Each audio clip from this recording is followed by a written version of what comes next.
Welcome to your Kenworth Driver training, where we'll take a quick look at the key features and benefits of your brand new K220 Kenworth. We're going to take a look at accessing the batteries and tilting the cab.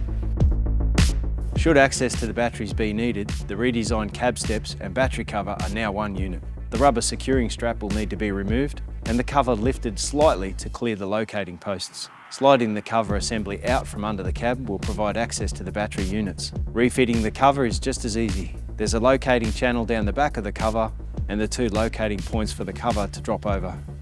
Make sure you engage the securing strap again. The cabin tilt system is an electro-hydraulic powered ram system. As a backup, there is a manually operated override in case there is not enough power in the batteries to operate the system. The system has two settings for the pump: raise and lower, which is also the position for driving. Raising the cab. First thing is to check for height clearance. The cab will travel through an arc and is hinged at the front. The top of the vehicle will need enough clearance. To raise the cab, select neutral, apply the park brake, stop the engine, and secure or remove any loose items in the cab. Loose items can cause damage as the cab tilts over. It's a good idea to remove the jack handle from the toolbox. You won't be able to reach it when the cab is in the air, and you may need it if you have a bull bar fitted.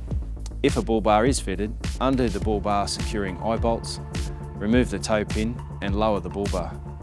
Place the pump in the raise position. Release the mechanical safety lock to clear the cab leg. The cab will not raise if it connects with the stopper. Standing clear of the tilting cabin, operate the pump. Operate the pump or manually jack the cab until the cab fully tilts over centre and resistance is heard or felt in the pump. There is no locking bar or support bar, so it is really important the cabin travels the full length to ensure it does not come down unexpectedly. The cab will rest over-centred to allow for work to be conducted safely underneath. Lowering the cab. Be in a safe place and stand clear.